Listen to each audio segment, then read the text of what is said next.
Efectivamente, lo que está denotando esto es que hay incapacidades, que hay incompetencia y que además hay un abordaje irresponsable. ¿Por qué decimos esto? Bueno, porque se suponía y en la propaganda se decía que aquí todo se iba haciendo bien. Y si todo se va haciendo bien, ¿por qué es que vienen los cambios? ¿Qué los promovió? Es decir, la pregunta del millón es esa.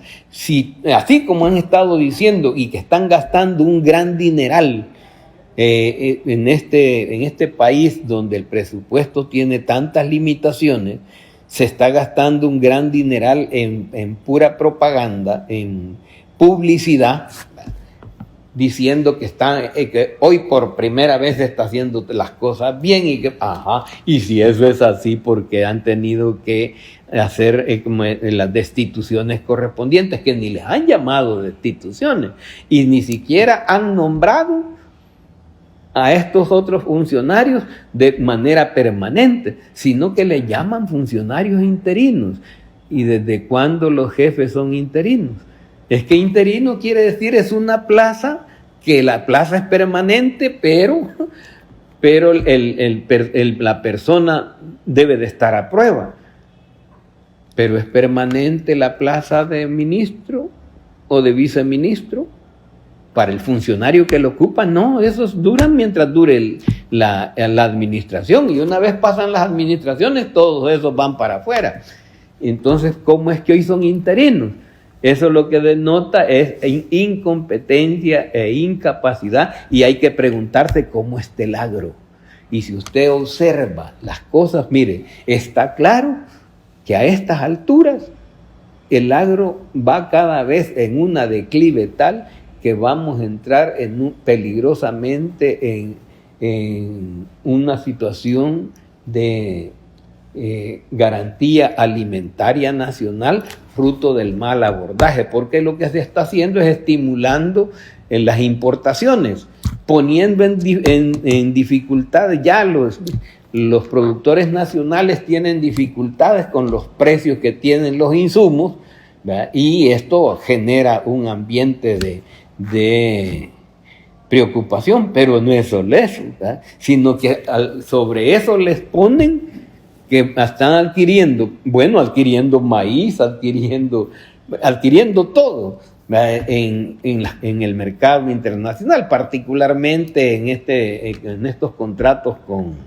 con México, que todo el mundo sabe que ahí hay gato encerrado, que hay una negociación oscura, y esto viene a ser como el tiro de gracia a la producción nacional. No hay estímulo a la producción, aunque en propaganda dicen que se les está dando el apoyo a los pequeños, a los micro, pequeños y medianos, ¿cómo se llama?, productores, pero en los hechos, ¿cómo está tanto la agricultura como la ganadería de este país? ¿Cómo está?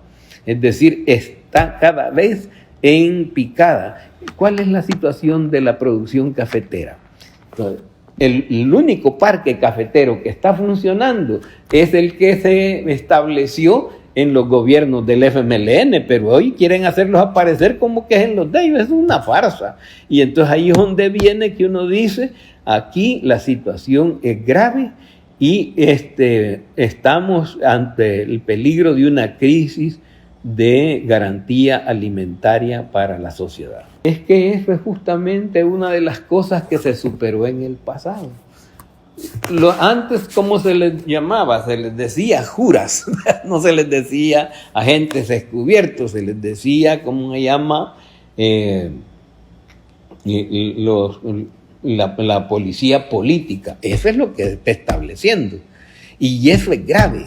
Es decir, eso denota que este país no va hacia el futuro, sino que va en retroceso. Justamente parte del gran conflicto que se vivió en los años 80 estuvo radicado sobre esa cosa, porque los agentes encubiertos hacen y deshacen. Y como son encubiertos, ¿quién los acusa? Y más hoy que estamos teniendo un sistema dictatorial que es grave, porque es decir, Si Casa Presidencial quiere, la Asamblea obedece. Si Casa Presidencial quiere, la Corte Suprema obedece.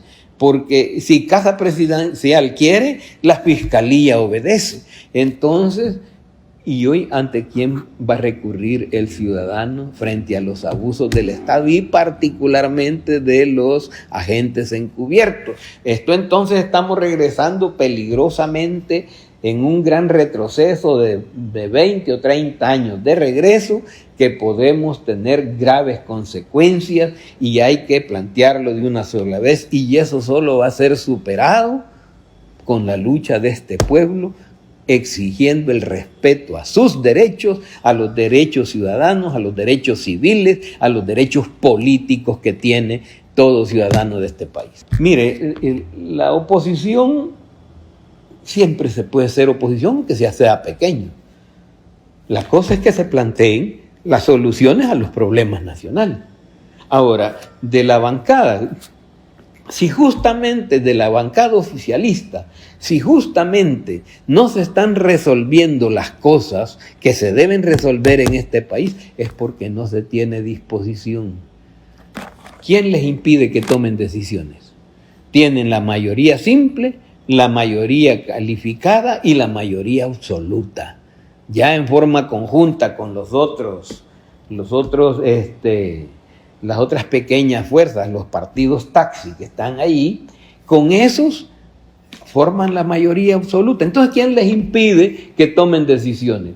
¿Y por qué aparecen tomando unas decisiones medio gallo-gallina, que al final está quedando claro que no están abordando en la ruta de solución a los grandes problemas nacionales? Entonces está claro, las fuerzas que son oposición, y la única fuerza de oposición se llama FMLN, aunque tengamos solo 4 diputados, pero si planteamos las soluciones correctas para los grandes problemas, y también se usa ese posicionamiento como una tribuna de denuncia y de rechazo a la conducta irracional del gobierno y de sus adláteres, como son el Poder Legislativo y el Poder Judicial, entonces solo es la lucha del pueblo salvadoreño la que podrá sacar adelante y volver a este país a la ruta